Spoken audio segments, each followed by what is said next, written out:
Hey everyone, today we're going to do a part 2 of the gutter trailer build. We'll be touching base on the electrical today. I had somebody ask me how I was doing it, and I just figured it's easier to make a video than try to explain it. I've got it all wired up, but I don't have the solar panels in yet, or the solar charger put up, but that's coming up. So this is what I've got going. I've got my lights on now. I've got a 3-way switch up front. I've got a 3-way switch in the back. I've got, my fan's not plugged in yet. I've got everything to do it, just don't have time to do it yet, or haven't had. Here, you can control it up front or in the back with a remote.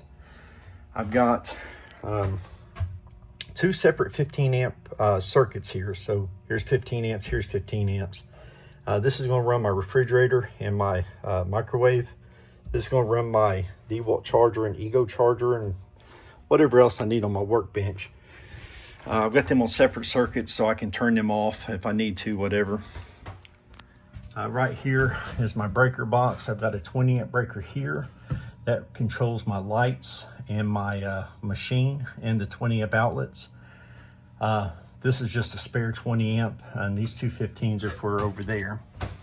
I've got 10-2 wire running all the way back to the back outlet. And then that's a 20 amp outlet there. There's my other 3-way switch. That way I can control the lights from front or back. I don't have to worry about forgetting and having to go back through. That's the remote for my fan.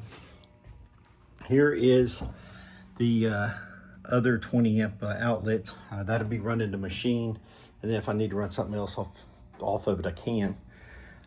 Then going back to the solar banks, the battery banks that I've got 4 200 amp hour Renogy 12 volt batteries. I've got them running series. So what that means is these two are positive to negative, and these two are run positive to negative, and that gives me 24 volts. Then, as you can see, I've got a positive and negative to them two batteries, and a positive and negative to them two batteries. Then I've got positive from that battery bank to the positive on this battery bank, and a negative from this battery bank to the negative on this battery bank. Then I've got them run into the distribution lugs. Then I've got the positive ran into my main kill switch, and then that runs back to my inverter. On the inverter on this side, I've got a 50 amp wire coming out that's going into my automatic transfer switch. This wire here is a 30 amp wire, 220, and that's going for the 90 amp charger that's built into this inverter.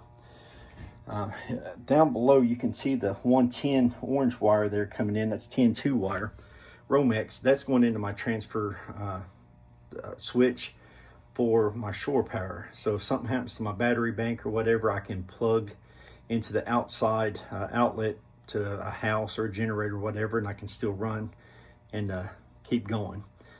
So the inverter that I'm using is a SunGold 6,000 watt inverter with a 18,000 watt surge. Gives me 30 seconds of surge, so I can run the big saws that I need and all that with it. We do fascia, soffit, and gutters, so we use table saws and this and that here and there, so I needed something big enough to do it.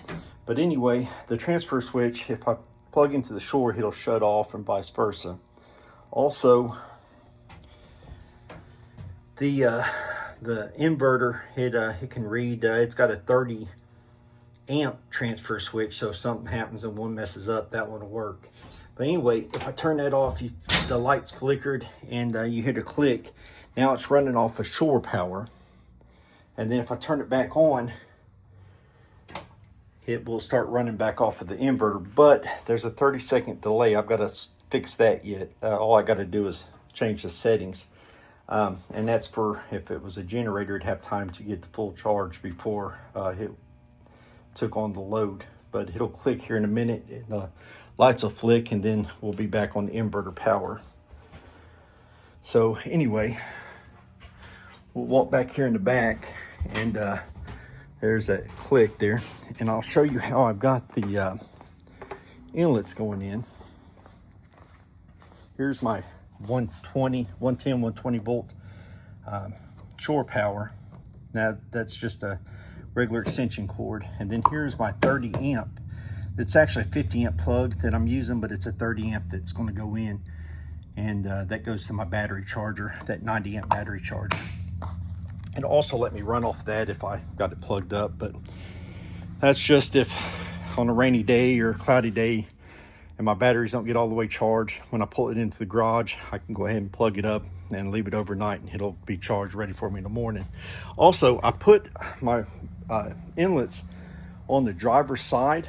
I was really wanting them on the passenger side ideally, but I got to thinking about it, and so my main reasoning is running a lot less wires, and also when I back up to lock into my trailer and all that, I'll see the cords here, so I'll be less likely to pull out and rip them out. So anyway, that's my thought process on it. I hope you guys liked the video. I'll have plenty more coming in the near future as this progresses, so stay tuned, and if you have any questions, leave a comment and I'll get back with it. All right, you guys have a good one.